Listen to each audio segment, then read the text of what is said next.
चौखट पे चल के आज चारों धाम आए हैं। बजाओ ढोल स्वागत में मेरे घर राम आए हैं। कथा शबरी की जैसे जुड़ गई मेरी कहानी से। न रोको आज धोने दो चरण आँखों के पानी से। बहुत खुश हैं मेरे आंसू के प्रभु के काम आए हैं। बजाओ ढोल स्वागत में मेरे घर राम आए हैं।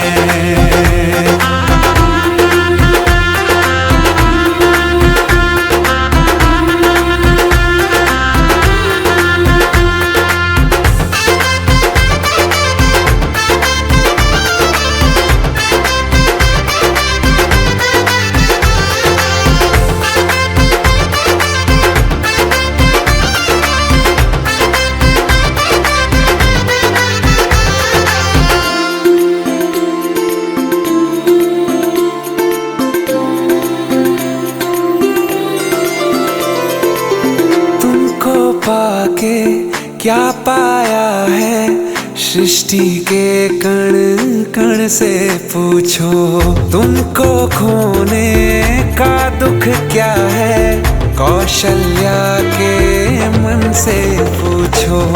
द्वार मेरे ये अभागे आज इनके भाग जागे। बड़ी लंबी इंतजारी हुई रघुबर तुम्हारी तब आई है सवारी। संदेश से आज खुशियों के हमारे नाम आए हैं।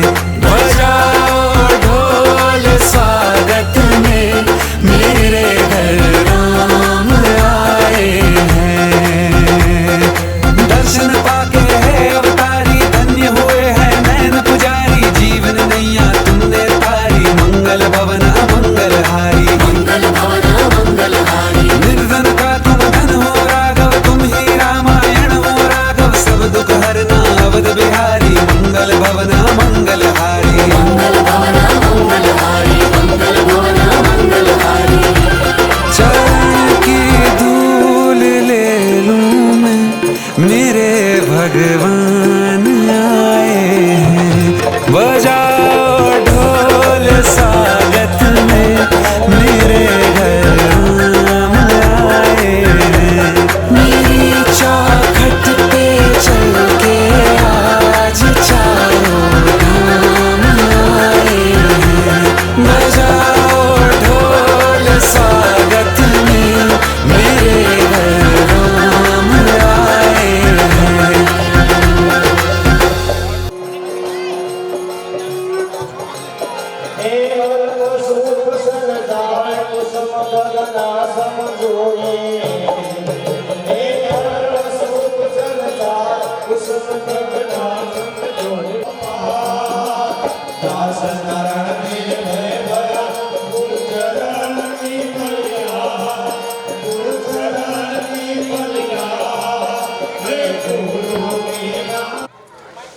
नमः पार्वती पतये हर हर महादेव।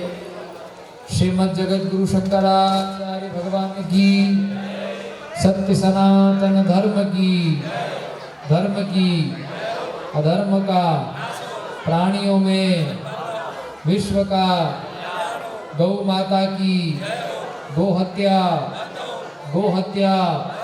भारत अखंड हो। भारत श्रीमद् जगत गुरु शंकराचार्य भगवान की धर्म सम्राट स्वामी श्री करापात्री जी महाराज की गोवर्धन मठपुरी पीठाधीश्वर श्रीमद् जगत गुरु शंकराचार्य भगवान की नमः पार्वती पतये हर हर महादेव।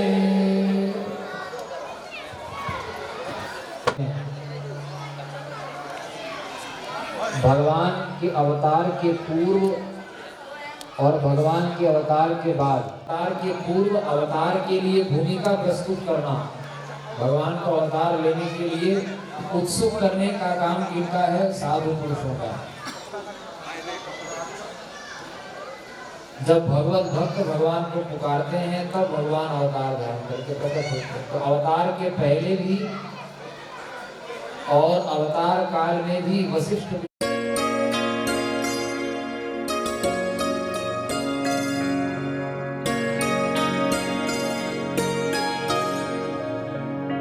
मेरी झोपड़ी के भाग आज खुल जाएंगे, राम आएंगे। मेरी झोपड़ी के भाग आज खुल जाएंगे, राम आएंगे। राम आएंगे, आएंगे, राम आएंगे। राम आएंगे, आएंगे, राम आएंगे। मेरी झोपड़ी के भाग आज खुल जाएंगे, राम आएंगे। मेरी झोपड़ी के भाग आज खुल जाएंगे, राम आएंगे।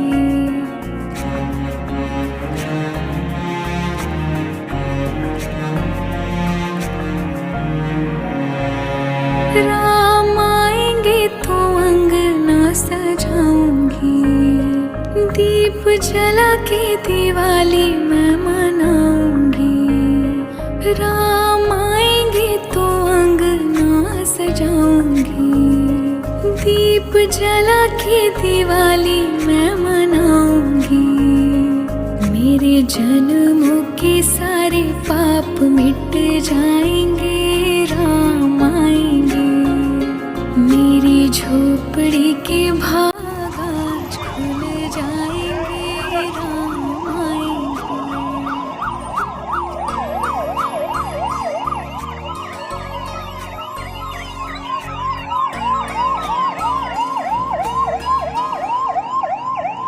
राम झूलेंगे तो पालना झूलाऊंगी, मीठे मीठे मैं भजन सुनाऊंगी। राम झूलेंगे तो पालना झूलाऊंगी, मीठे मीठे मैं भजन सुनाऊंगी। मेरी जिंदगी के सारे दुख मिट जाएंगे, राम आएंगे। मेरी झोपड़ी के भाग आज खुल जाएंगे, राम आएंगे।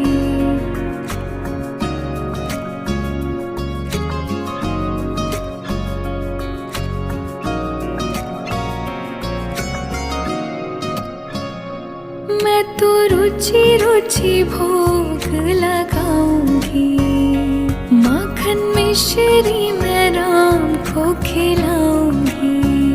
हो मैं तो रुचि रुचि भोग लगाऊंगी, माखन मिश्री मैं राम को खिलाऊंगी।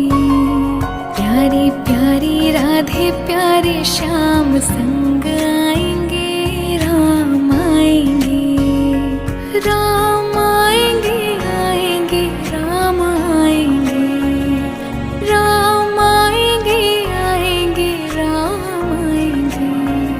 मेरी झोपड़ी के भाग आज खुल जाएंगे, राम आएंगे।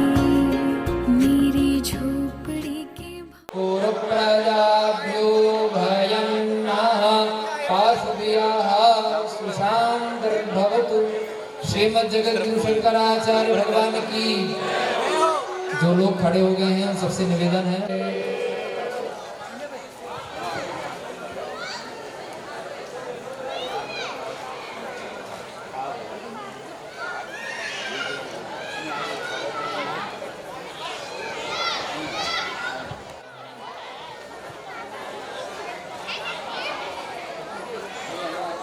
का मंगलमय दर्शन हम सबों को इस दिव्य मंच से हो रहा है। उनके श्री चरणों में हम सभी प्रणाम निवेदित करते हैं। उनके निज सचिव स्वामी निर्विकल्पानंद सरस्वती जी महाराज मंचस्थ समुपस्थित संत महापुरुष सभी साधु पुरुषों का, साधु समाज का हम यहाँ अभिनंदन करते हैं। श्रीमन नारायण पादुकाओं में पूजन और संक्षिप्त स्वागत निवेदन करने के लिए मैं निवेदन करूँगा श्री नीलेश जी से कि वे श्रीमन नारायण पादुकाएं जो जमायो भवाय च नमः शंकराय च मयस्कराय च नमः शिवाय च शिवतराय च गुरु पादुकाभ्यां नमः। इस संक्षिप्त निवेदन करूंगा। इस कार्यक्रम के संचालन में, संयोजन में जिनकी भूमिका रही है धर्म संघ, हमारे कई जन्मों के पूर्वजों के कई जन्मों के सत्य कर्म की वजह से आज हमें ये अवसर प्राप्त है।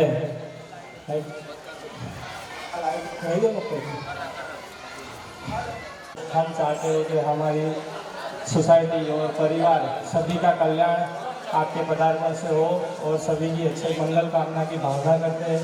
गुरु जी आपका कोटि कोटि वंदन और स्वागत।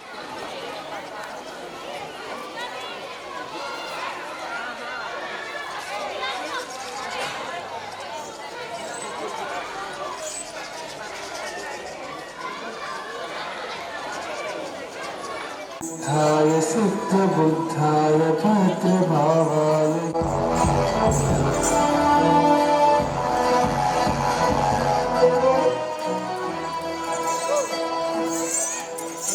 योग सिद्धाय सिद्ध नमो विश्वपूज्याय पूज्य भावाय शर्मखंडाय नमो भागीश्वराय भागंभीराय भागमिताय नमो गुरुदेवाय गुरुवक्त्राय गुरुचरणाय नमो परब्रह्माय ब्रह्मरूपाय रूपशुद्धाय नमः गुरुज्ञानाय गुरुस्पर्शाय ज्ञानसिद्धात्मने गुरुशुभ्राय शुभरत्नाय रत्नत्रयिकाय शुद्धसाराय शुद्धसाराय शुद्धप्रदायिने गुरुगौरवाय मोक्षकंडाय सरिते गुरुज्ञानामये नमः गुरु साकार सिद्धाय गुरु परमार्थदायिने भक्ताय ज्ञानयज्ञाय ज्ञानसाराय नमः योगसाराय योगकाराय योगचन्द्राय नमः गुरुदेवाय गुरुवक्त्राय गुरुचरणाय नमः परब्रह्माय ब्रह्मरूपाय रूपशुद्धाय नमः गुरुदेवाय गुरुवक्त्राय गुरुचरणाय नमः परब्रह्माय ब्रह्मरूपाय रूपशुद्धाय नमः गुरुदेवाय गुरुवक्त्राय गुरुचरणाय नमः परब्रह्माय ब्रह्मरूपाय रूपशुद्धाय नमः।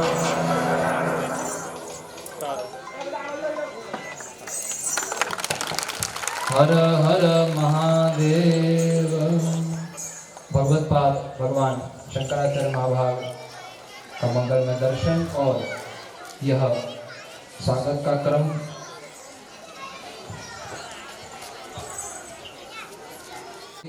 श्रीमद जगत गुरु की मंगलमय वाणी से लाभान्वित होंगे।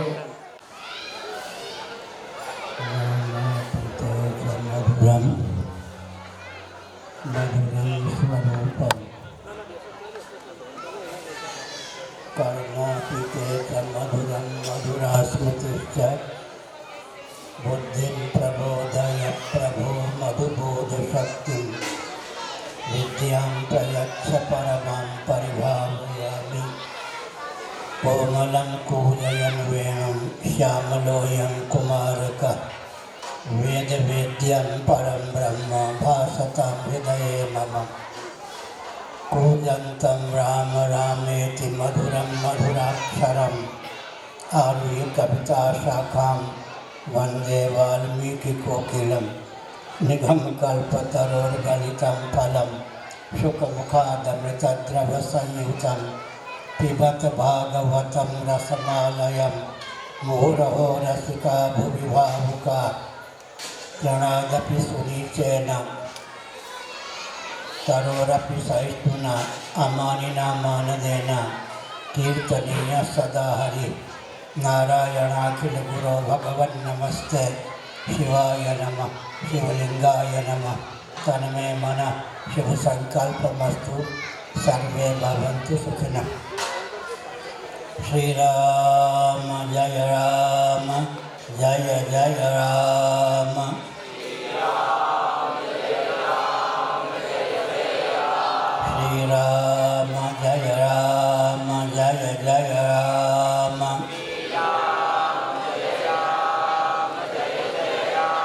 श्री राम जय राम जय जय राम।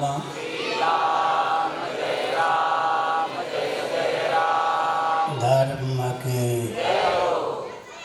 अधर्म का प्राणियों में सद्भावना हो, विश्व का कल्याण हो, गौ माता की जय हो, गो हत्या बंद हो, भारत अखंड हो।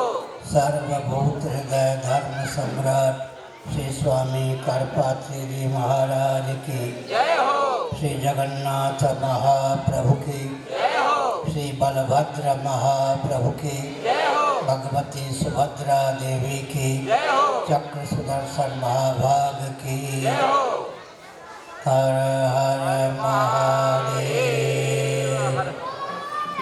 श्री द्वारकाधीश की वृंदावन बिहारी लाल की जय हो। गोविंद जय जय गोपाल जय जय गोविंद जय जय गोपाल जय जय। राधा रमण हरि गोविंद जय जय हरि गोविंद जय जय। श्री कृष्ण गोविंद हरे मुरारे श्री कृष्ण गोविंद हरे मुरारी। हे नाथ नारायण वासुदेवा नाथ नारायण वासुदेव। गोविंद जय जय गोपाल जय जय गोविंद जय जय गोपाल जय जय। राधा रमण हरि गोविंद जय जय हरि गोविंद जय जय। गोविंद जय जय गोपाल जय जय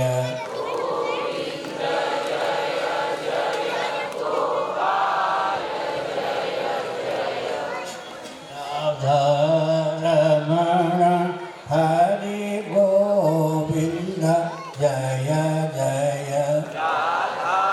रमण हरि गोविंद जय जय हरि गोविंद जय जय। गोविंद जय जय गोपाल जय जय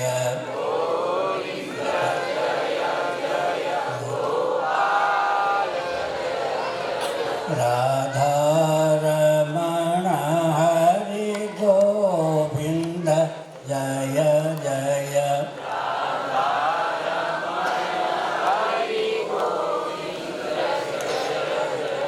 श्री वृंदावन बिहारी लाल की जय।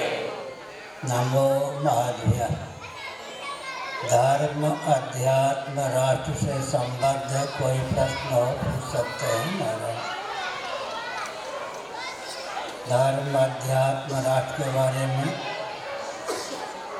कुछ पूछना हो पूछ सकते हैं। बच्चों के बीच में सयाने बैठ जाएं ताकि कोलाहल ना हो।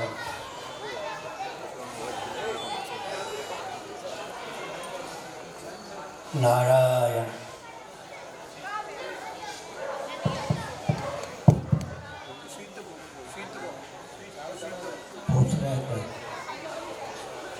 धर्म अध्यात्म राष्ट्र से संबद्ध कोई प्रश्न हो पूछ सकते हैं। नारायण।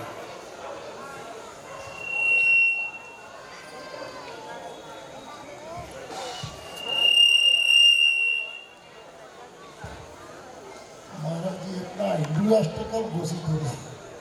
क्या करें? हिंदू राष्ट्र कब घोषित होगा? अभी कर दें घोषित।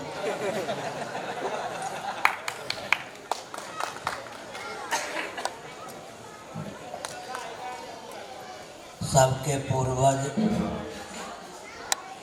सनातनी वैदिक आर्य हिंदू थे। यह ऐतिह्य तथ्य है, ऐतिहासिक धरातल प्रसिद्ध तथ्य है। बृहदारण्यक उपनिषद का अनुशीलन करें तो यह सिद्ध होता है कि श्रीमन नारायण के नाभि कमल से सर्वदेव घनात्मक सर्वजीव घनात्मक हिरण्यगर्भ संज्ञक श्री ब्रह्मा जी की प्रथम अभिव्यक्ति हुई। श्री ब्रह्मा जी ने योग बल से स्वयं को मनु शतरूपा के रूप में व्यक्त किया। शतरूपा जी ने स्वयं को योग बल से 84 लाख योनियों में संभावित स्त्रियों के रूप में व्यक्त किया। मनु जी ने योग बल से स्वयं को 84 लाख योनियों में संभावित पुरुषों के रूप में व्यक्त किया। श्रीमद् भागवत आदि पुराणों का अनुशीलन करने पर यह तथ्य उद्भासित होता है कि मरीचि, कश्यप इत्यादि महर्षियों की धर्मपत्नियों के गर्भ से देवता धनुज आदि ही नहीं बल्कि तरुलता गुलम इत्यादि स्थावर प्राणियों की अभिव्यक्ति हुई। इससे सिद्ध होता है विज्ञान और व्यवहार तीनों धरातल पर अत्यंत परिपुष्ट है। इस रॉकेट, कंप्यूटर, एटम, मोबाइल युग में भी सनातन ज्ञान विज्ञान ही विश्व को दिशा देने में समर्थ है। जगत की उत्पत्ति, स्थिति, समृद्धि का विज्ञान, निग्रह और अनुग्रह का विज्ञान वेदांत शास्त्रों से ही सुलभ होता है। हमने संकेत किया 32 विद्या 64 कलाओं में हमारे पूर्वज निष्णात थे। अपने पूर्वजों के मार्ग पर चलने पर लौकिक उत्कर्ष सुनिश्चित है, परलौकिक उत्कर्ष सुनिश्चित है, परमात्मा की अभिव्यक्ति या प्राप्ति भी सुनिश्चित है। जन्म और मृत्यु की अनादि अजस्र परंपरा का आत्यंतिक उच्छेद सुनिश्चित है। तो सनातन सिद्धांत को दर्शन, विज्ञान, व्यवहार तीनों दृष्टियों से विश्व स्तर पर यंत्र के माध्यम से ख्यापित करने पर काम बन ही रहा है। एक सिद्धांत है। सनातन सिद्धांत को बौद्धों ने अपने शब्दों में गुंफित किया। तत्व पक्षपात ही स्वभाव ध्यान, जीव का और जीव की बुद्धि का स्वभाव है तत्व का, तथ्य का, सत्य का पक्षधर होना। दर्शन, विज्ञान, व्यवहार में सामंजस्य साध करके वस्तु स्थिति को व्यक्त करेंगे तो जो सनातन वैदिक आर्य हिंदू धर्म से सुदूर अपने को मानते हैं या सुदूर हो गए हैं कालक्रम से, उनके हृदय में भी सत्य अपना प्रभाव डाले बिना नहीं रहेगा। आगे विश्व में 204 देश हैं। मॉरिशस आदि 15 देश प्रतीक्षा करते हैं कि भारत हिंदू राष्ट्र हो ताकि हम भी अपने देश को शीघ्र ही हिंदू राष्ट्र के रूप में उद्भाषित कर दें। मार काट की बात हम नहीं कहते, हम तो कहते हैं मोहम्मद साहब के पूर्वज कौन थे, ईसा मसीह के पूर्वज कौन थे। सबके पूर्वज तो सनातनी वैदिक आर्य हिंदू ही थे। अपने पूर्वजों की पहचान हो, पूर्वजों के मार्ग पर चलने के लिए उचित बल और वेग जीवन में प्रतिष्ठित करें, सब कुछ हो ही जाएगा, हो ही रहा है।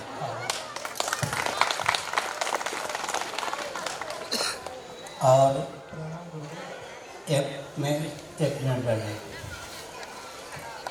सुनिए। शिक्षा, रक्षा, अर्थ और सेवा के प्रकल्प सदा संतुलित रहें।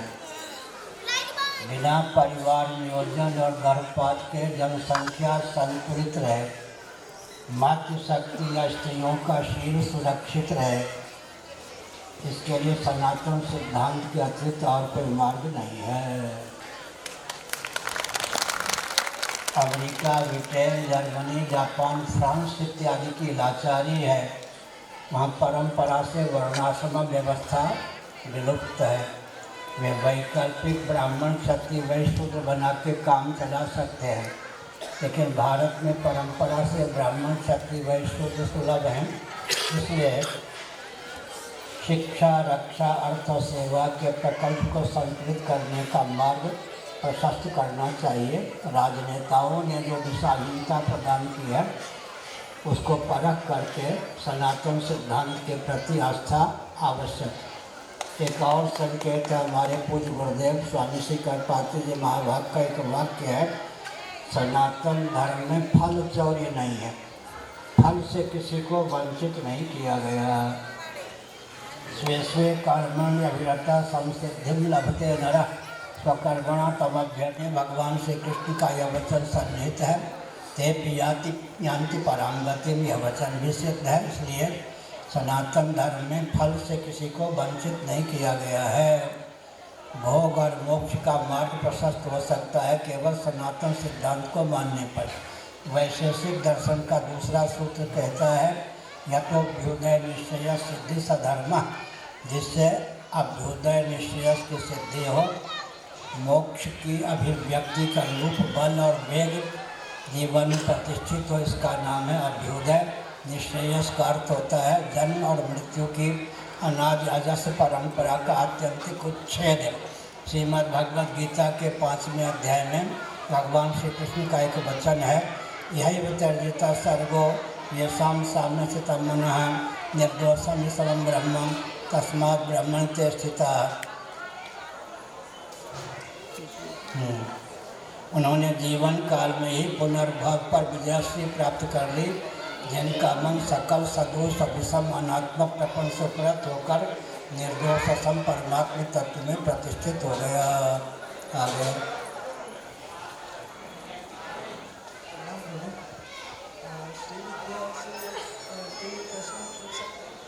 क्या कहा? श्री विद्या का प्रश्न पूछ सकते हैं? क्या कहा? श्री विद्या का प्रश्न पूछ रहा है। श्री विद्या का प्रश्न पूछ सकते हैं सर? अत्यंत गुप्त विद्या है, गोपनीय विद्या है। कल हम रहेंगे जहाँ ठहरे वहाँ के पूछ लीजिए। और एक प्रश्न है पुराण से, शिव महापुराण में शंखचूड़ नाम का जो असुर है वो कई जो कल्प है उसमें उसका राज्य होता है, तो कलयुग आदि के काल का उसको प्रभाव पड़ता है उस पे कि उसका राज्य चलता है कलयुग पे भी। क्या कह रहे हैं?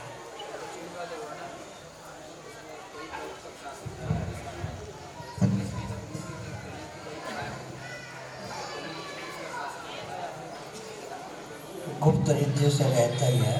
आगे में और कोई प्रश्न? सादर प्रणाम। मेरा एक सीधा सा जिज्ञासा थी कि हमारी जो पूर्व जन्म के कर्म होते हैं, तो नई पीढ़ी में अक्सर ये सवाल उठती है कि जब हमारे पूर्व जन्मों के कर्म के आधार पर ही हमारी ये चलनी है, तो इस जन्म में हम अच्छे कर्म से उसके प्रभाव या कुप्रभाव को कैसे कम या बेहतर कर सकते हैं? बैठिए। जाति, आयु, भोग, योग दर्शन के अनुसार प्रारब्ध के 3 फल हैं। जाति का अर्थ होता है जन्म, तो हो ही गया। आयु का अर्थ होता है श्वास प्रश्वास की निश्चित अवधि। भोग का अर्थ होता है सुख दुख देने में समर्थ वस्तु और व्यक्ति की समुपलब्धि, उनके सेवन से सुखानुभूति दुखानुभूति। प्रारब्ध अगर अनुकूल है, धर्म और ब्रह्म के पथ पर चलने योग्य है, पौरुष भी अगर तदनुकूल हो तो सोने में सुगंध। कदाचित प्रारब्ध प्रतिकूल है तो समझना चाहिए कि प्रारब्ध को नया बल प्राप्त नहीं होता, पौरुष को नया बल प्राप्त होता है। मनुष्यों का जीवन यदि प्रारब्ध पर ही सर्वथा निर्भर हो तो मनुष्यों के लिए लौकिक वैदिक विधि निषेध की प्राप्ति बिल्कुल न हो। मनुष्यों के लिए लौकिक वैदिक विधि निषेध की प्राप्ति डंके की चोट से तथ्य को सिद्ध करती है कि मनुष्यों का जीवन सर्वथा प्रारब्ध के अधीन नहीं है। हम पौरुष के द्वारा प्रतिकूल प्रारब्ध पर विजय प्राप्त कर सकते हैं। उदाहरण के लिए तारों का कोई लोप नहीं हो जाता, लेकिन प्रचंड मार्तंड मंडल के सामने तारे अपना प्रभाव नहीं दिखा पाते हैं। इसी प्रकार से अगर प्रतिकूल प्रारब्ध है तो उसके शमन के लिए प्रचंड पौरुष करेंगे तो प्रतिकूल प्रारब्ध दब जाएगा, और अत्यंत प्रबल प्रारब्ध तो समाधि को तोड़ के भी अपना फल दे देता है। लेकिन श्रीमद् भागवत का विधिवत अनुशीलन करें तो किसी भी घटना से तदनुकूल भक्ति विरक्ति भगवत प्रबोध की जो शिक्षा ले लेते हैं उनके जीवन में कोई प्रतिकूलता होती नहीं। कोई घटना घटे, किसी से भक्ति की शिक्षा ले लीजिए, किसी से विरक्ति की शिक्षा ले लीजिए, किसी से भगवत प्रबोध की शिक्षा ले लीजिए। उदाहरण के लिए अभीष्ट भोजन की प्राप्ति हो जाने पर 3 फलों की एक साथ युगपत संपलब्धि होती है। भूख की निवृत्ति होती है, देहेंद्रिय प्राणांतकरण में पुष्टि का संसार होता है, तृप्ति होती है। तो जैसे भोजन के 3 फल हैं, भूख की निवृत्ति, पुष्टि और तृप्ति, वैसे ही तो जगत प्राप्त हुआ है, जीवन प्राप्त हुआ है, उसके 3 फल होते हैं, भक्ति विरक्ति भगवत प्रबोध। जो किसी भी घटना का तदनुकूल भक्ति विरक्ति भगवत प्रबोध में उपयोग या विनियोग करने में दक्ष हैं, उनके लिए सब सुमंगल ही है, कुछ अमंगल नहीं।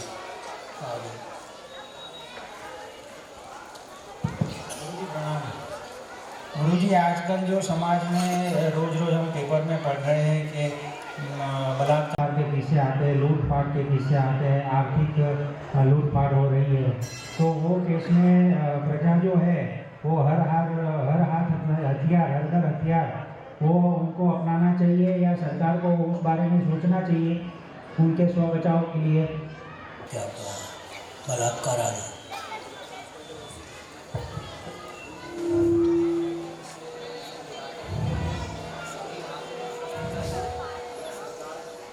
शास्त्र में भी वो प्रबल सिद्ध हो जाएंगे, आतंकवादी अराजकता। शासक राजा जो होता है काल का कारण है, महाभारत का सिद्धांत। राजा काल का कारण होता है। रामचरितमानस में लिखा गया, त्रेता भई कृतियों की करनी। त्रेता युग में भगवान रामभद्र पदासीन हुए, राजाधिराज हुए, तो कृतयुग सतयुग की दिव्यताओं को उन्होंने त्रेता युग में उतार दिया। आजकल जो चुनाव की पद्धति है उससे विप्लव ही संभावित है। इसलिए जब तक सनातन संविधान के अनुसार शासन तंत्र नहीं होगा तब तक विसंगति बढ़ती ही जाएगी। चुनाव की प्रक्रिया के आधार पर अच्छे व्यक्ति का चुना जाना, चुन के आने पर भी वो अपना प्रभाव दिखा सके, बहुत कठिन है। इसलिए आमूलचूल परिवर्तन की आवश्यकता है। तदर्थ व्यूहरचना अपेक्षित है, जो कि प्राप्त ही है। एक बात और सुन लीजिए, पर्यावरण और विकास, पर्यावरण के अविरुद्ध और अनुकूल विकास को परिभाषित करें, पर्यावरण और विकास के अविरुद्ध और अनुकूल राजनीति को परिभाषित करें। सुसंस्कृत, सुशिक्षित, सुरक्षित, संपन्न, सेवापरायण, स्वस्थ, सभ्यताप्रद व्यक्ति और वस्तु की संरचना वैदिक वाङ्मय के अनुसार राजनीति की परिभाषा है। राजनीति का दूसरा नाम है राजधर्म, दंड नीति, अर्थ नीति और क्षात्र धर्म, क्षत्रियों का धर्म। मैंने कई बार संकेत किया कि भारत का मन ही मन 5 या 4 विभाग बना लें, पूर्व पश्चिम उत्तर दक्षिण, और बन सके तो पूर्व पश्चिम उत्तर दक्षिण मध्य 5 विभाग बना लें। 5 खानदानी कुलीन क्षत्रिय उत्पन्न जो हुए हैं प्रकट हो जाए, 5 शक्ति प्रकट हो जाए। भगवान ने समाज और व्यक्ति को, ब्राह्मणों को क्षतिग्रस्त होने से बचाने के लिए क्षत्रियों को जन्म दिया है। कोई उनको अधिकार प्राप्त करने की आवश्यकता नहीं है, जन्म से ही उनको अधिकार प्राप्त है। अपना क्षेत्र जो बनता है उसमें कोई विप्लव न हो, मिलजुल करके परस्पर सद्भाव के द्वारा, सेवा के द्वारा, संघबल के द्वारा अपने क्षेत्र की 80% समस्याओं का समाधान स्वयं ही कर लें। शासन तंत्र पर निर्भर रहना उचित नहीं है। शासन तंत्र तभी समर्थ हो सकता है, जागरूक हो सकता है, अप्रमत्तता का परिचय दे सकता है, जब हम अपने क्षेत्र की 80% समस्याओं का समाधान स्वयं करने के लिए कटिबद्धता का परिचय दें। समस्याएं क्या होती हैं? जब मैं 10वीं कक्षा का विद्यार्थी था, एक वाक्य बनाया था, भोजन, वस्त्र, आवास, शिक्षा, स्वास्थ्य, यातायात, उत्सव, त्योहार, रक्षा, सेवा और न्याय, यही तो है विषय। तो कोई भी भोजन, वस्त्र, आवास, शिक्षा, स्वास्थ्य, यातायात, उत्सव, त्योहार, रक्षा, सेवा, न्याय और विवाह का जो प्रकल्प है सनातन विधा से क्रियान्वित करें, कोई विसंगति नहीं होगी। शिक्षा, रक्षा, अर्थ और सेवा के प्रकल्प संतुलित रखने के लिए सनातन संविधान का अनुपालन आवश्यक है। एक विचित्र बात, हम रघु, दिलीप, नहुस, श्री रामभद्र, श्री युधिष्ठिर, विक्रमादित्य, शिवाजी आदि के शासन की प्रशंसा करते हैं। किस संविधान को क्रियान्वित करने के कारण उनके शासनकाल में धर्मराज, रामराज की प्रतिष्ठा हुई? वही तो वैदिक संविधान मनुस्मृति है, उसी के प्रति अनास्था उत्पन्न कर दी गई है। उपनिषदों में 4-5 स्थलों पर मनु शब्द का अर्थ दिया गया है। मनु का अर्थ होता मंत्र, और अगर व्यक्ति विशेष के लिए मनु शब्द प्रयुक्त हुआ है तो मंत्रार्थविद, इसका अर्थ है मनु ने जो कुछ कहा सतपथक ब्राह्मण के अनुसार वो भेषज है। भगवान शंकराचार्य महाभाग ने अपने भाष्यों के माध्यम से इस तथ्य को उद्भाषित किया है कि समग्र वेदार्थ मनुस्मृति के माध्यम से व्यक्त है।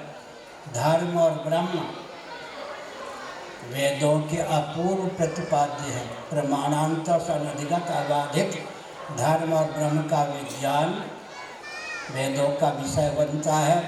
मनुस्मृति के पहले और अंतिम अध्याय में, 12वें अध्याय में ब्रह्म का प्रतिपादन किया गया है। मध्य के 10 अध्यायों के माध्यम से धर्म का प्रतिपादन किया गया है। धर्मनिष्ठा और भगवत भक्ति से युक्त ब्रह्मनिष्ठा जिसके जीवन में है, उसका जीवन उसके लिए आदर्श है, अन्यों के लिए अनुकरणीय है। आगे गुरु जी प्रणाम। आप विचार गुरु जी, गृहस्थ जीवन में रहते हुए भगवत प्राप्ति के लिए मतलब कैसे आगे बढ़े? व्यास, वशिष्ठ इत्यादि जो महानुभाव थे गृहस्थ होकर भी तत्व के थे ही। सुनिए, गृहस्थाश्रम का प्रयोजन क्या है, इस पर पहले विचार कीजिए।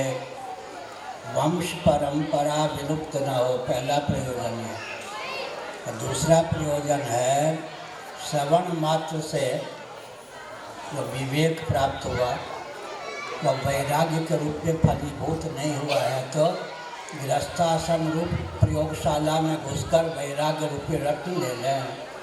पत्नी के नखरे, पति के नखरे, ससुर के नखरे, सासू जी के नखरे, साले के नखरे, माता पिता के नखरे, इन नखरों के बीच में रहकर वैराग्य रूपी रत्न प्राप्त कर लें। और एक वाक्य ध्यान रखें, श्रीमद्भागवत, जीवस्य तत्व जिज्ञासा, जीविका जीवन के लिए हो, कहीं जीवन ही जीविका के लिए न हो जाए। जीविका है जीवन के लिए, जीवन है जीवन धन। जगदीश्वर जो कि सच्चिदानंद स्वरूप हैं, उनके अधिगम के लिए, उनकी अभिव्यक्ति के लिए असतो माँ सद्गमय, तमसो माँ ज्योतिर्गमय, मृत्योर माँ अमृतम गमय, निर्दण्यक। जो कुछ अनित्य है, जड़ है, दुख है, उससे अनात्मक प्रपंच से मन को पलट कर सच्चिदानंद स्वरूप परमात्मा तत्व में सन्निहित करें। इसी से जीवन की सार्थकता है। श्रीमद् भगवद गीता के 5वें अध्याय के अनुसार यही व्यतिर्जिता सर्गो ये साम्य स्थितम मनः निर्दोषम सम ब्रह्म तस्मात् ब्रह्मण ते स्थिता। अर्थापत्ति प्रमाण का आलम्बन लेने पर जो कुछ अनात्मक प्रपंच है वो क्या है? सदोष विषम है। केवल भगवत तत्व, आत्म तत्व या ब्रह्मात्म तत्व ही निर्दोष असम है।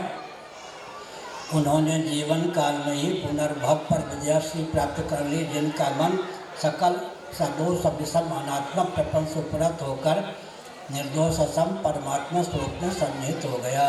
गृहस्थाश्रम में रहकर गृहस्थाश्रम घर में समासक्त न होकर यह वैराग्य और विवेक रूपी रत्न प्राप्त कर ले। विवेक का पर्यवसान वैराग्य में है और भक्ति में है।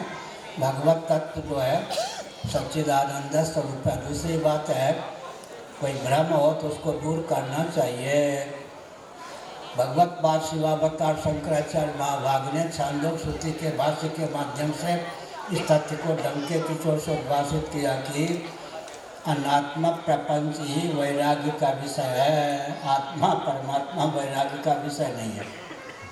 अब जो जिससे विरक्त होता है वो उसका अधिपति हो जाता है, और जो जिसमें समासक्त होता है वो उसका अधीन हो जाता है। तो बाबा लोग कोई घाटे के हैं? बाबाओं को कोई घाटा है क्या? फिर से सुनिए, जो जिससे विरक्त होता है वो उसका अधिपति हो जाता है। जो जिसमें समासक्त या विरक्त होता है उसके अधीन बन जाता है। अधीन बनोगे या अधिपति? यही कहेंगे ना, अधिपति बनेंगे। देहेंद्रीय प्राणांतकरण के अधिपति बने, दृश्य दर्शन के अधिपति बने दृष्टा। तो हमने संकेत किया कि गृहस्थाश्रम तो घर में समासक्त होने के लिए नहीं है। वंश परंपरा शास्त्रीय विधा से चले और दुर्लभ विवेक के गर्भ से प्राप्त होने वाला वैराग्य रूपी रत्न प्राप्त हो जाए, भगवत प्राप्ति का मार्ग प्रशस्त हो जाए। इसीलिए गृहस्थाश्रम है। प्रवृत्ति की सार्थकता निवृत्ति में है, निवृत्ति की सार्थकता निर्वृत्ति में। पूरा वैदिक वाङ्मय का सारांश अगर एक शब्द एक वाक्य में गुंफित करना हो तो क्या कहेंगे? निवृत्तिस्तु महाफला मनुस्मृति। प्रवृत्ति की सार्थकता निवृत्ति में है, निवृत्ति की सार्थकता निर्वृत्ति मुक्ति में है। पूरा शास्त्र आ गया। जिस प्रवृत्ति के गर्भ से प्रवृत्ति निकलती जाए वो प्रवृत्ति सराहना करने योग्य नहीं है।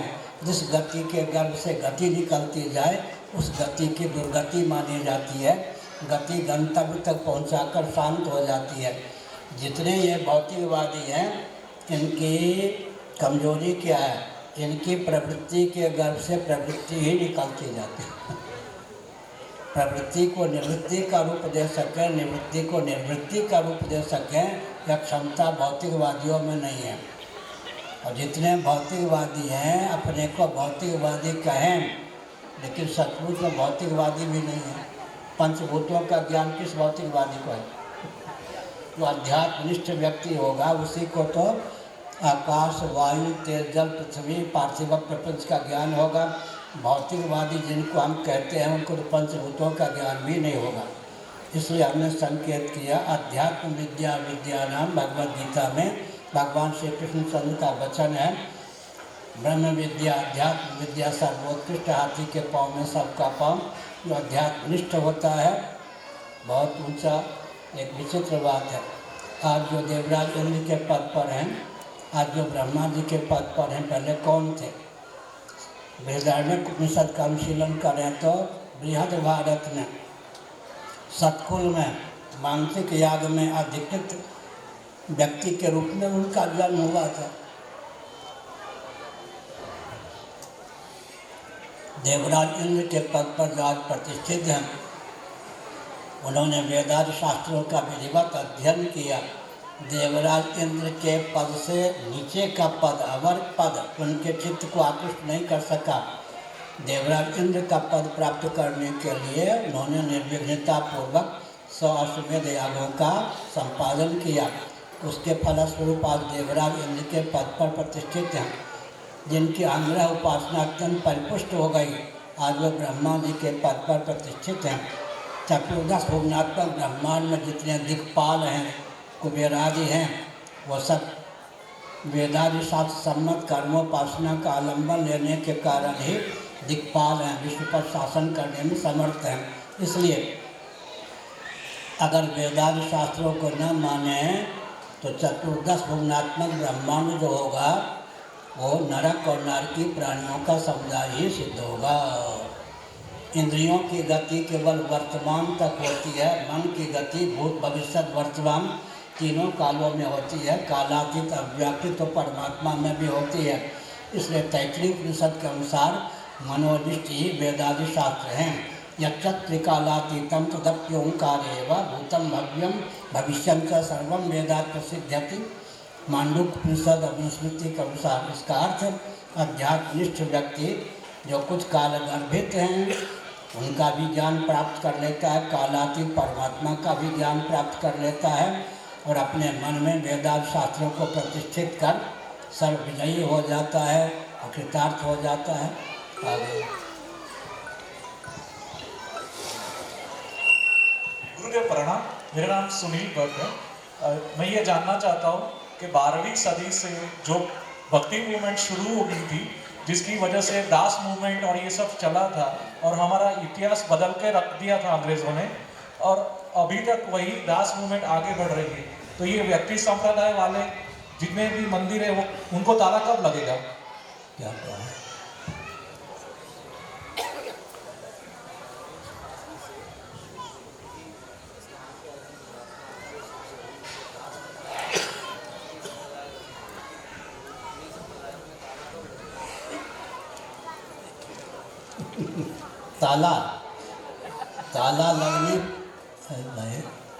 ताला लगने पर भी अंदर तो सामग्री बनी ही रहती है, व्यक्ति बने रहते हैं। ताला लगने से थोड़े काम चलेगा।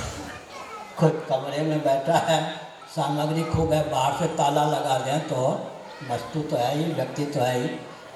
ताला क्या उच्छेद इसमें संकेत करता है। सज्जन जो होते हैं, प्रश्न करने वाले सुन रहे हैं ना, सज्जन जो होते हैं उनकी सज्जनता को व्यक्त करने वाले दुर्जन होते हैं या नहीं? और दुर्जनों की दुर्जनता को व्यक्त करने वाले सज्जन होते या नहीं? दुर्जनों की दुर्जनता को व्यक्त कौन करते हैं, किस पर कारगर होती है? सज्जनों पर। सज्जन की सज्जनता किस पर कारगर होगी? कितने गाली मारपीट सहने की क्षमता है दुर्जनों की। सज्जन दुर्जन को प्रकट कर देते हैं, दुर्जन सज्जन को प्रकट कर देते हैं। बुरा न मानो होनी सच्ची बात है, दार्शनिक सिद्धांत। दुर्जनों की दुर्जनता, एक दुर्जन दूसरे दुर्जन को गाली देगा तब तो 4 चाटा लगा देगा। दुर्जनों की दुर्जनता सज्जन पर ही क्रियान्वित होती है। सज्जनों की सज्जनता जो है दुर्जनों पर ही क्रियान्वित होती है। 19-20 का अंतर होता है, बुरा न मानो होगी। और एक विचित्र बात है, असुर जिनको कहते हैं उनका नेतृत्व श्रोत्रिय ब्रह्मनिष्ठ शुक्राचार्य के हाथ में है नहीं, और देवताओं का नेतृत्व बृहस्पति जी के हाथ में, और दोनों संधि हो जाते हैं कच्छ और देवयानी की दृष्टि से। इसका अर्थ क्या होता है? ब्राह्मण और ब्रह्मनिष्ठ ही आश्री संपत्ति के भी नियामक हो सकते हैं और उन्हें कोई क्षमता नहीं। नेतृत्व हमेशा ब्राह्मण और ब्रह्मनिष्ठ महापुरुष के पास ही संभव है, अन्यों में कोई नेतृत्व की क्षमता नहीं है। बुरा न मानो होगी।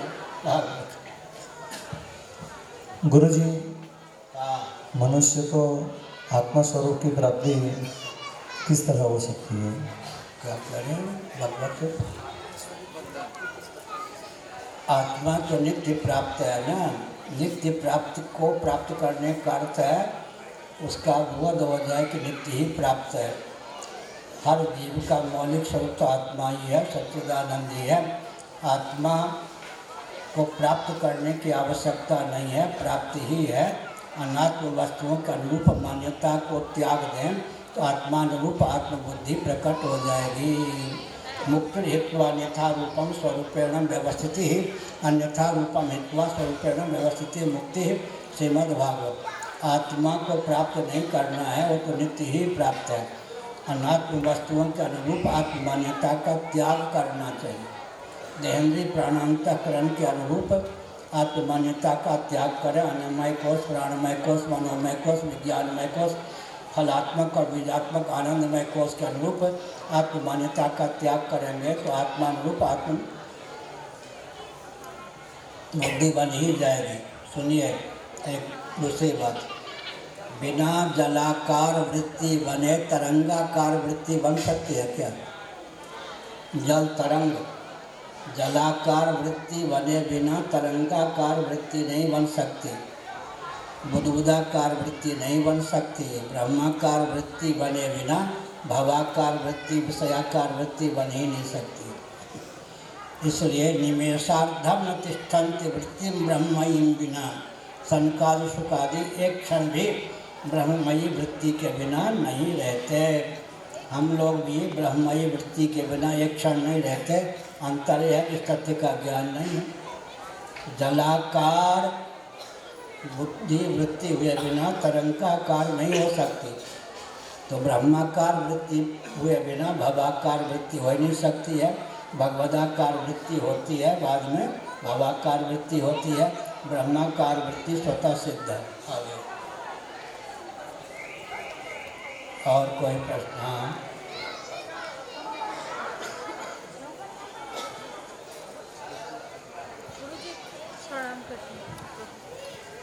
नाम जब कैसे करें? सब कोई कहते उनको हैं। पूछ लेना, फिर आप पूछिए। हाँ, बिना चश्मा वाले को पहले चश्मा वाले को बाद में। प्रणाम प्रभु, मुझे पूछना था नाम जप कैसे करें? गृहिणी को वैसे ही बहुत काम होते हैं प्रभु, बस नाम जप ही एक सरल उपाय है हमारे लिए। हम दिन भर वही करें तो सुनने में आता है उत्कीलन होते हैं नाम जप के अलग से, फिर वापिस एक तो है गुरु मंत्र हम दिन भर बोलते रहते हैं। तो कोई ऐसा सरल उपाय हो कि हम भी प्रभु को पाए? सहज पक्केश्वर मीठा है, बैठो। सरल उपाय नाम जप के लिए, जहाँ गति होती है वहाँ शब्द होता ही है। हम सस्वहम 24 घंटे नाम जप होता है। इसलिए तंत्र शास्त्रों में किस चक्र में कौन से देवता हैं, स्वभाव सिद्ध जो नाम जप 24 घंटे होता है, कितना हजार कितना उनको निवेदित करें, तो बुद्धिपूर्वक वो जप निवेदित करने पर अजपा जप जिसको कहते हैं फल मिल जाता है। इसलिए हमने कहा कि नाम जप स्वाभाविक रूप से होता है, जहाँ गति है वहाँ पर शब्द है ही, लेकिन 24 घंटे की चिंता न करके गाढ़ी नींद के पहले 5-7 मिनट तक भगवान नाम लेकर सो जाएं। निद्रा के गर्भ में वो क्या होगा, भगवान नाम प्रविष्ट हो जाएगा। जो जो नींद पकेगी त्यों त्यों नाम निष्ठा भी पकेगी। मैं बद्रीनाथ में 3 महीने रहा हूँ 1966 में। पांडु केसर आदि के नीचे के किसान लोग बद्रीनाथ में आकर जौ की फसल करते थे। जब हिमपात होता था, वर्ष जगह ये बद्रीनाथ जी का पट बंद हो जाता, वो लोग नीचे चले जाते। लेकिन उनके जब जौ की फसल होती थी, बर्फ़ से ढकने पर भी परिपुष्ट हो जाती थी। बद्रीनाथ जी का पट खुलता, बर्फ़ पिघल जाते, वो फसल को काट ले जाते। सबसे बढ़िया तरीका है, अगर समय न भी मिलता हो, गाढ़ी नींद के पहले अभीतपूर्वक क्षण में कुछ क्षणों तक अभीतपूर्वक क्षण में भगवान नाम का जप करें। शिव शंकर ये सब हरे कृष्ण हरे राम शिव शिव। तो निद्रा के गर्भ में नाम प्रविष्ट हो जाएगा। जो जो नींद पकेगी त्यों त्यों निद्रा के गर्भ में डाला हुआ भजन भी परिपक्व होगा। नींद पकती है या नहीं? 5 घंटे कोई सोता और 2 घंटे में उठा दें, क्या पाला पड़ रहा था, क्या वज्रपात हो रहा था, कच्ची नींद थी, क्यों जगा दिया? वो पालम देता है। तो नींद कच्ची का अर्थ नींद पकती भी है। तो जो जो निद्रा पकेगी त्यों त्यों निद्रा के घर में डाला हुआ भजन भी पकेगा।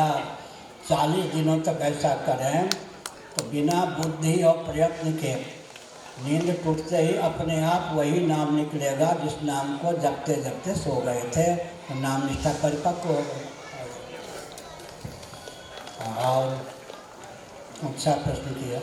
गुरुदेव, प्रश्न ये है कि जिन्होंने मेरा उपनयन संस्कार कराया, जो पुरोहित है, उन्होंने कहा कि गायत्री का जितने पुरस्चरण कर लो ग्रहण में वो नहीं चलेगा, आपको जो संख्या विधि है उसी विधि से जप करना आवश्यक है। तो ये जरूरी होता है क्या? अब आप अपने गुरु से हमको लड़ाना चाहते क्या? उनका नाम न लेते गुरु ने कहा था तो उत्तर देता, अब आप झगड़ा लगाओगे। क्या कहा मैंने प्रश्न क्या किया?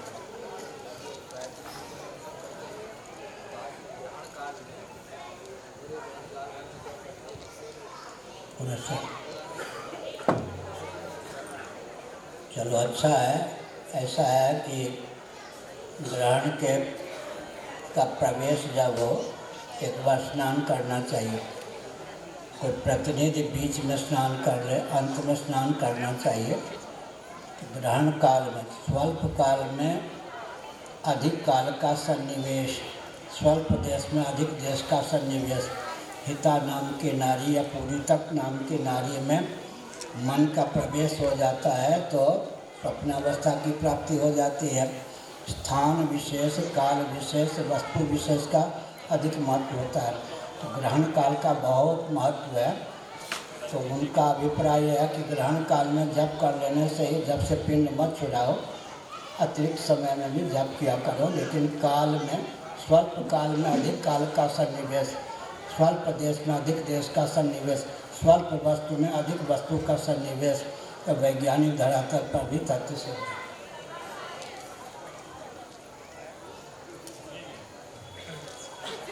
और कोई प्रश्न? प्रणाम गुरुजी, मैं बक्सी टोल से हूँ, हरपुर बक्सी टोल से। कहो कि कहा? प्रणाम, हम बउआ जी के बेटी छी, हेमकर झा छथिन ने, पोती छी। बढ़िया। 65 साल भगल घर छोड़ल। हाँ, तो हमार गाँव में कौन साथी कौन नहीं कुछ नहीं।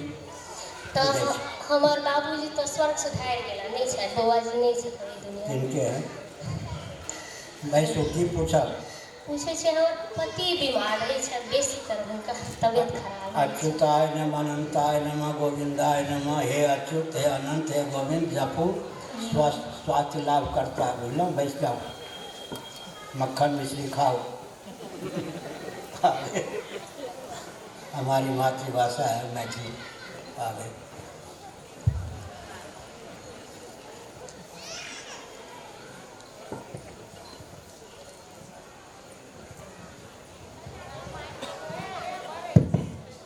गुरुजी प्रणाम। हाँ, ये जो सम्मोहन विद्या और दूसरे के विचार जानने की जो विद्या है, वो सीख के आजकल जो ये धर्म के ठेकेदार है वो लोगों को बुला बुला के विचार उनके जान लेते हैं और लोगों को ऐसा लगता है कि ये भगवान है और उनके सामने करोड़ों रुपए दान देते हैं जिनसे उनका ठेका चलता है। तो वो सम्मोहन विद्या और दूसरे के विचार जानने की विद्या है, वो जो है कितने हद तक वो कारगर सही है? विद्या के नाम पर दंभ पले, जो विद्या के नाम पर लोभ भय कोरी भावुकता अविवेक को पालते हैं, उचित नहीं, उनसे दूर रहना चाहिए। लोभ भय कोरी भावुकता अविवेक में विद्या का उपयोग और विनियोग नहीं होना चाहिए। आगे गुरुदेव प्रणाम। हमारे जैसे राम जन्मभूमि का निर्माण हो गया, उसके बाद स्वदेशी निर्माण ये सब कुछ भूल गए सत्ता में आके। ऐसे 8 अभी विष्णु अवतारों के जन्मभूमि के निर्माण बाकी है, तो कब तक हमारा देश ऐसे ही चुंगलों में फंसा रहेगा और वोट करता रहेगा? कौन बाकी है?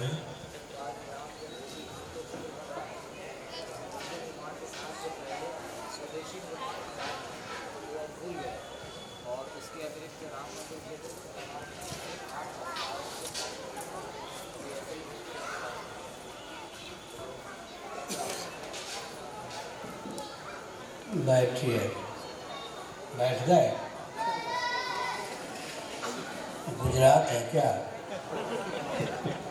मोदी जी को पूछते तो अच्छा था। सुनिए, किसी कार्य को पहले तो प्रारंभ करना ही होता है, 10 कार्य एक साथ तो नहीं हो सकता है।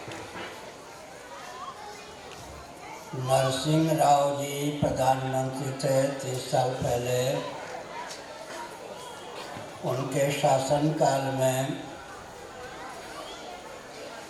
मेरे अतिरिक्त मान्य शंकराचार्यों ने, वैष्णवाचार्यों ने रामालय ट्रस्ट बनवाया। उस समय में पद पर प्रतिष्ठित हुआ ही था। नरसिंह राव का विचार यह था कि अयोध्या में यथास्थान रामलला का मंदिर बन जाए, रामलला प्रतिष्ठित हो, अगल बगल या आमने सामने मस्जिद भी बन जाए। मुझे मालूम पड़ा, मैंने हस्ताक्षर नहीं किया। मेरे अपहरण का, मरवाने का भरसक प्रयत्न किया गया। भगवत कृपा से मैं सुरक्षित हूँ। अगर मैंने हस्ताक्षर कर दिया होता तो उसी समय रामलला प्रतिष्ठित हो गए होते मंदिर में, अगल बगल या आमने सामने मस्जिद बन गई होती। नरसिंह राव ने टिप्पणी की, भले ही पुरी के शंकराचार्य अभी पद पर प्रतिष्ठित हुए हैं, लेकिन उन्होंने हस्ताक्षर नहीं किया। हमें दमखम नहीं है उनकी उपेक्षा करके हम कुछ कर लें। आज जो मोदी जी को, योगी जी को श्रेय मिल रहा है, मिले, मुझे प्रसन्नता है, लेकिन मैंने हस्ताक्षर कर दिया होता तो उस समय मंदिर बन गया होता, अगल बगल आमने सामने मस्जिद बन गई होती। अब ध्यानपूर्वक सुनिए, लोकसभा के माध्यम से और माननीय उच्चतम न्यायालय के माध्यम से, पार्लियामेंट और सुप्रीम कोर्ट के माध्यम से एक विचित्र बात सामने आई। मुस्लिम तंत्र का अधिकार तो नहीं बनता उपहार के रूप में 5 एकड़ जमीन दे दी जाए। समझ गए? अधिकार नहीं बनता उपहार के रूप में 5 एकड़ जमीन दे दी जाए। अयोध्या से 25 किलोमीटर दूर 5 एकड़ भूमि दे दी गई। मुस्लिम तंत्र कितना चतुर है, वो कहता है कि हिंदुओं को प्रशिक्षण देने के लिए 20 संस्थान का उपयोग होगा। मुसलमानों की अपेक्षा हिंदू अधिक दान दे रहे हैं। और वो लोग कितने चतुर हैं, हिंदुओं के मंदिर का मानचित्र क्या होगा, नक्शा सब शांत होकर देखते रहे। हिंदुओं की सारी योजना राम जन्मभूमि को लेकर सामने आ गई। तो मक्का को भी माफ करने की विधा से मस्जिद बनाएंगे। उसी की अनुकृति कालांतर में काशी में होगी, मथुरा में होगी, उत्तर प्रदेश में ही नए 3 पाकिस्तान बन जाएंगे। इसलिए हमने संकेत कर दिया। इस समय तो अच्छा लगता है, अब भविष्य अब वह यूँ कहें तो मक्केश्वर महादेव हवाई जहाज से यात्रा करें 3 घंटे लगेंगे। मक्का में भी मक्केश्वर महादेव भी प्रतिष्ठित थे। शिवोपासना अंक कल्याण का है विशेषांक, मक्केश्वर महादेव आदि का वर्णन है। तो अराजक तत्वों के शासनकाल में हमारे मठ मंदिरों को, देवी देवताओं को दूषित करने का भरसक प्रयास किया गया। अब भारत स्वतंत्र है, व्यूह रचना उत्तम ढंग से हो तो हम अपने खोए हुए संस्थान को प्राप्त कर सकते हैं। लेकिन बहुत से ठेकेदार भी हैं, वो कहने लगे हैं 3 हमको दे दो, बाकी सब ले लो। क्या क्या मानो हिंदुओं के ठेकेदार वही बन गए। लेकिन एक विचित्र तथ्य है, जिस कार्य में ईश्वर ने जिसको निमित्त बनाया है, औरों के तो बस की बात किया, वो स्वयं भी उस कार्य में निमित्त न बनना चाहे तो सफल नहीं हो सकता।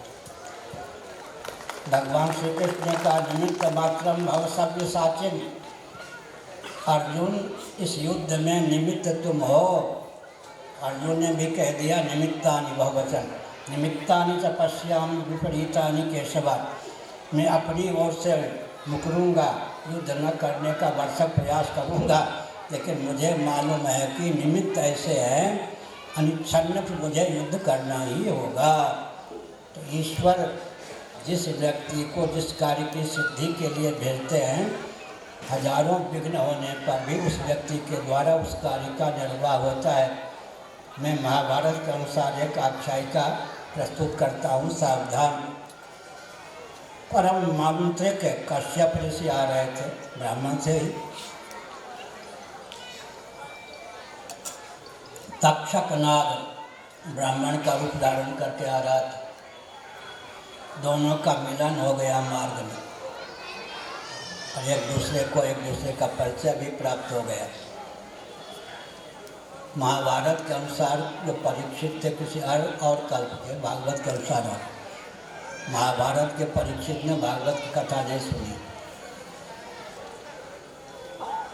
तक्षक ने कहा, आप मांत्रिक हैं, कश्यप ऋषि हैं, मैं जब फुफकार करूँगा, डस लूँगा, परीक्षित मर जाएगा, उसको मंत्र के बल पर आप जीवित कर देंगे। इस बात में मेरी आस्था तब होगी जब आप सामने जो विशाल वट का वृक्ष है, एक लकड़हारा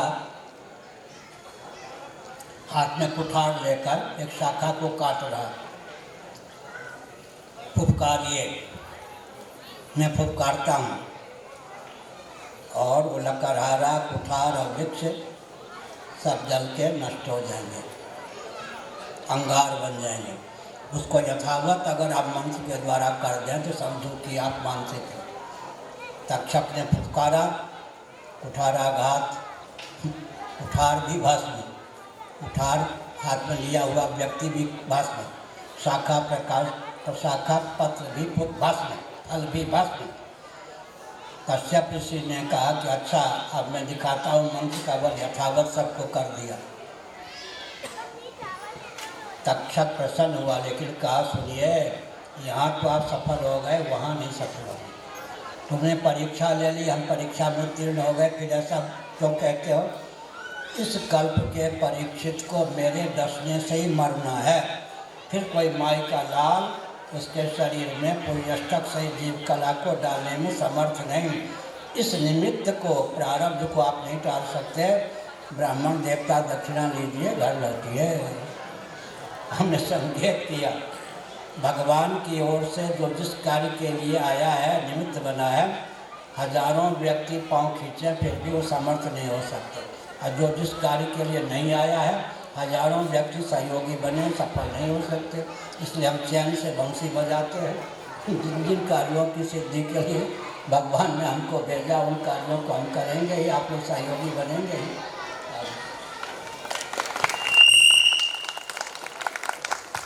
सीटी बजा दें बच्चों ने।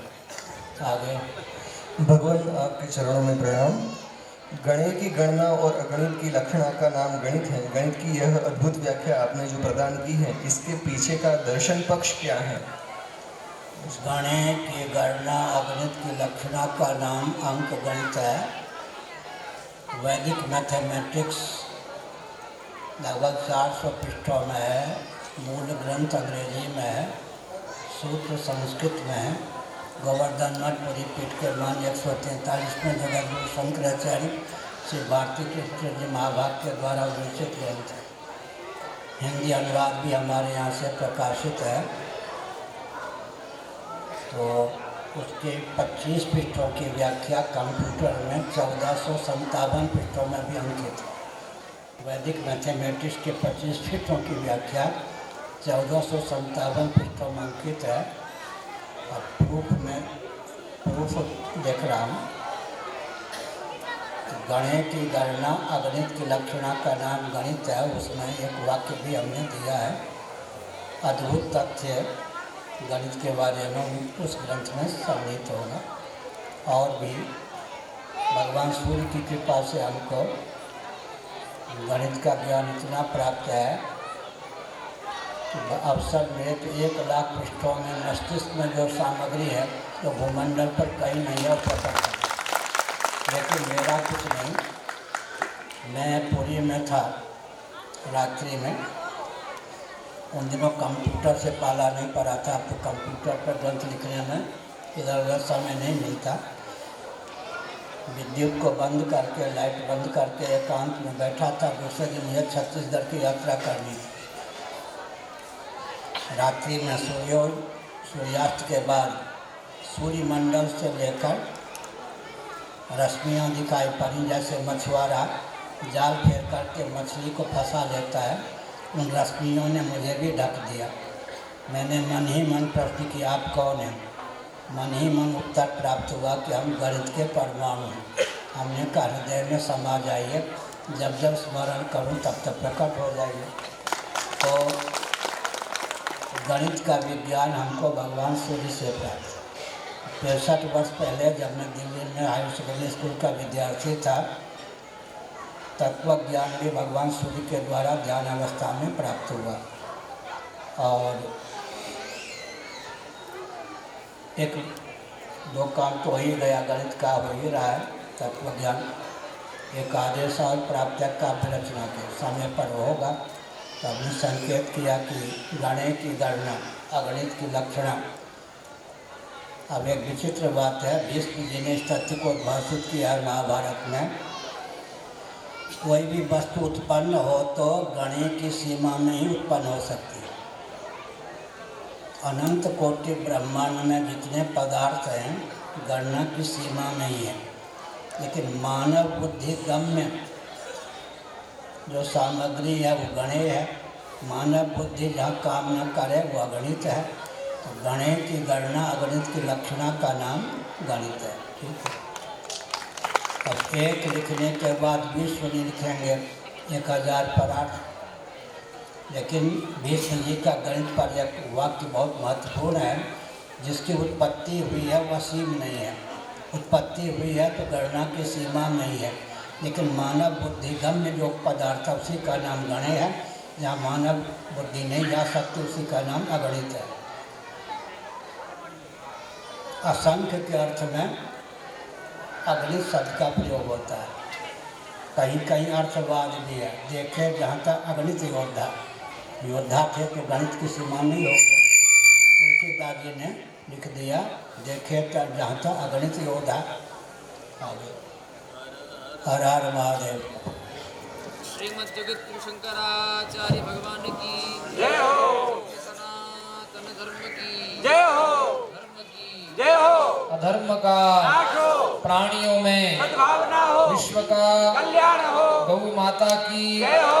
गोहत्या बंद हो। भारत अखंड हो। भारत अखंड हो। हर हिंदू सेना हो। हर हिंदू सनातनी हो।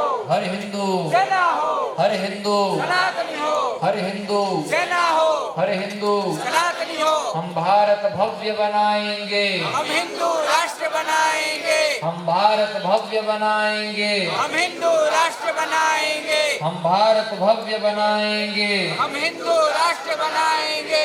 श्रीमद् जगत गुरु शंकराचार्य भगवान की जय हो। धर्म सम्राट स्वामी श्री करपात्री जी महाराज की जय हो। गोवर्धन मठपुरी पीठाधीश्वर श्रीमद् जगत गुरु शंकराचार्य भगवान की जय हो। श्री जगन्नाथ महाप्रभु की जय हो। श्री बलभद्र महाप्रभु की जय हो। भगवती सुभद्रा देवी की जय हो। श्री द्वारिकाधीश की श्री नागेश्वर महादेव की श्री सोमेश्वर महादेव की हर नमः पार्वती पतये महादेव। क्रमशः सभी श्रीमन नारायण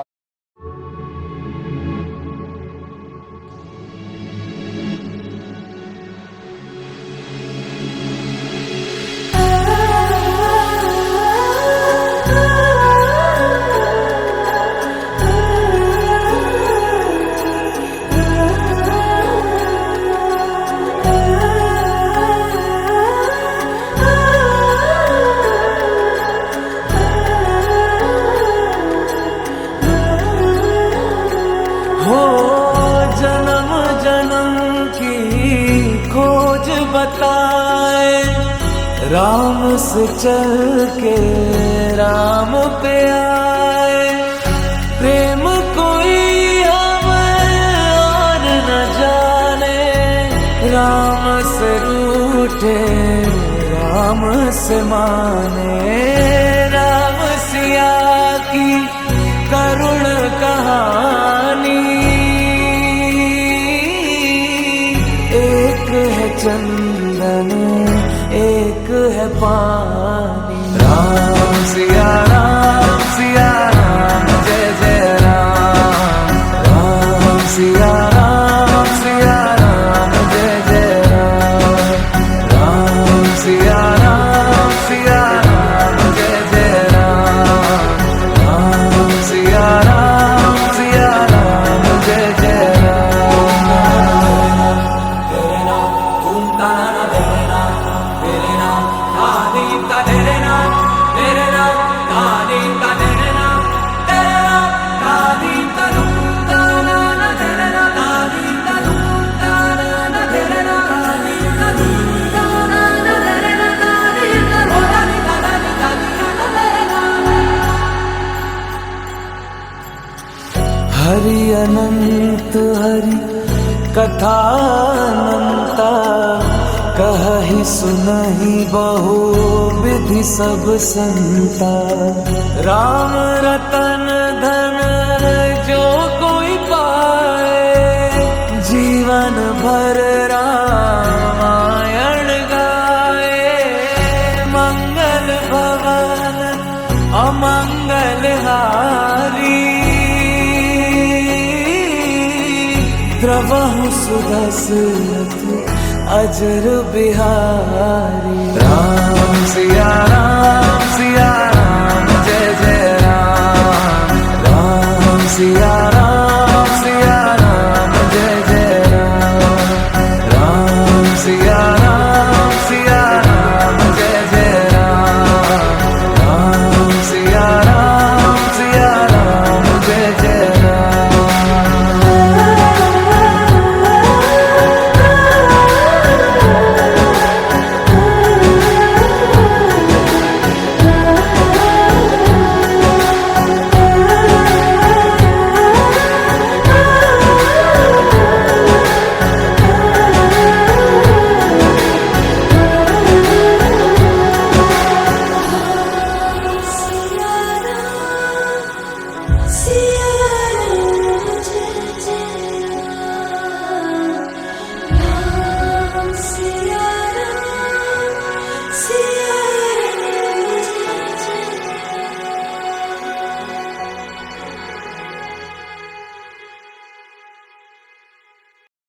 अच्युतं केशवं कृष्ण दामोदरं रामनारायणं जानकी वल्लभम्। अच्युतं केशवं कृष्ण दामोदरं रामनारायणं जानकी वल्लभम्। दिन बुलाए आएंगे शाम रहना पाएंगे। तेरी पीड़ा तेरे दुख शाम सहना पाएंगे।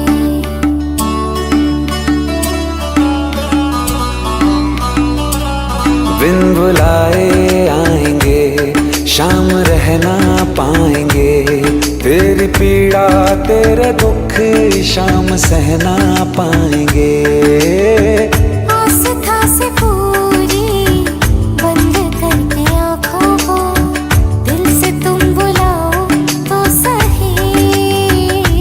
कौन कहते हैं भगवान आते नहीं।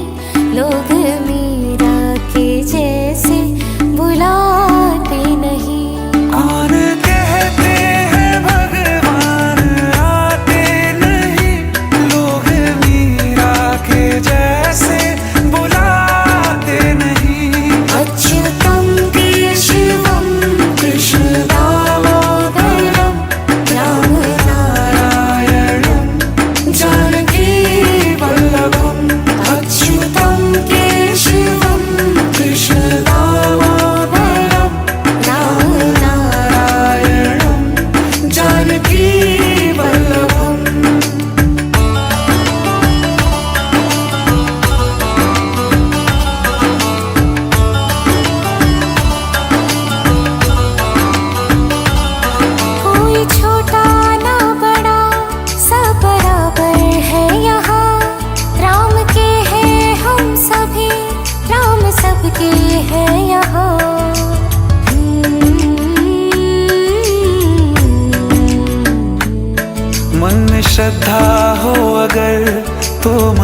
चाहे झूठा ही सही भोग वो स्वीकार लें।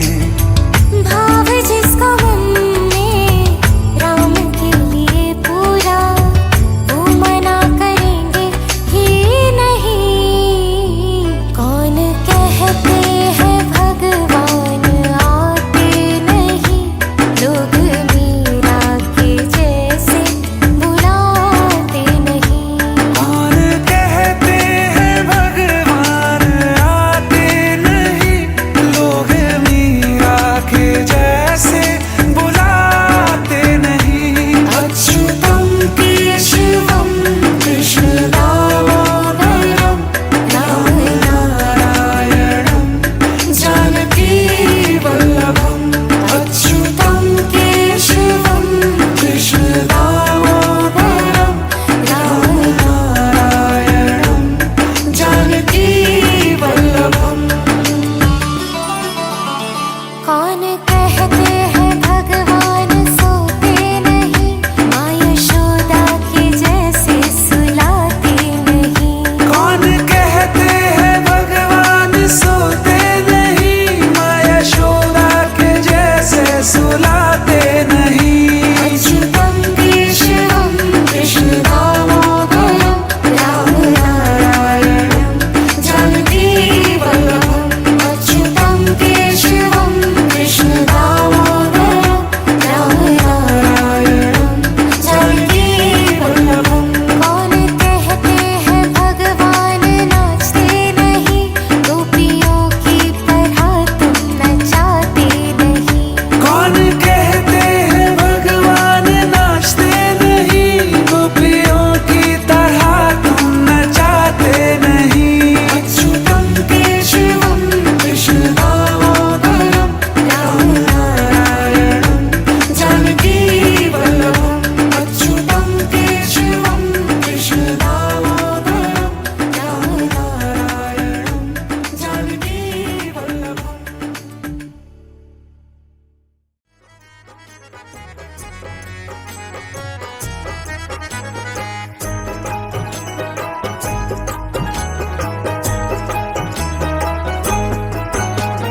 राम नाम के साबुन से जो मन का मैल छुड़ाएगा, राम नाम के साबुन से जो मन का मैल छुड़ाएगा। निर्मल मन के तर्पण में वह राम के दर्शन पाएगा। निर्मल मन के दर्पण में वह राम के दर्शन पाएगा। राम नाम के साबुन से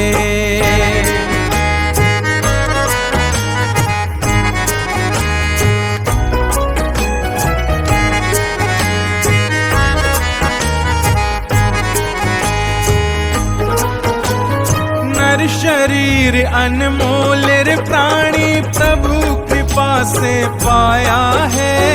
नर शरीर अनमोल रे प्राणी प्रभु कृपा से पाया है। झूठे छल प्रपंच में पढ़कर प्रभु को क्यों बिसराया है। झूठे छल प्रपंच में पढ़कर प्रभु को क्यों बिसराया है। समय हाथ से निकल गया तो हो, समय हाथ से निकल गया तो सर धुन धुन पछताएगा। निर्मल मन के दर्पण में वह राम के दर्शन पाएगा। राम नाम के साबुन से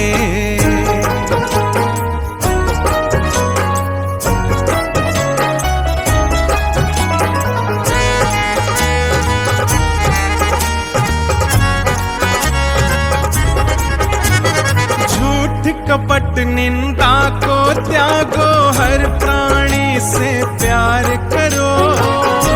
कपट निंदा को त्यागो, हर प्राणी से प्यार करो। घर पर आए अतिथि कोई तो यथाशक्ति सत्कार करो। घर में आए अतिथि कोई तो यथाशक्ति सत्कार करो।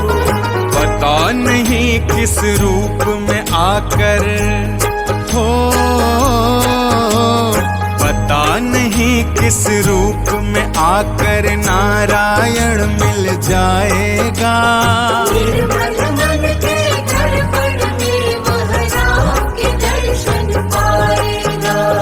राम नाम के साबुन से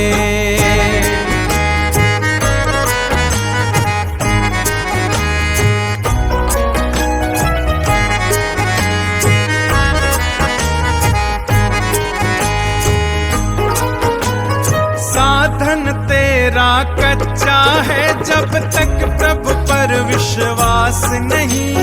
साधन तेरा कच्चा है जब तक प्रभु पर विश्वास नहीं।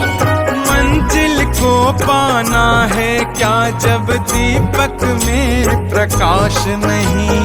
मंजिल को पाना है क्या जब दीपक में प्रकाश नहीं। निश्चय है तो भव सागर से, ओ निश्चय है तो भव सागर से बेड़ा पार हो जाएगा। निर्मल मन के दर्पण में वह राम के दर्शन पाएगा। राम नाम के साबुन से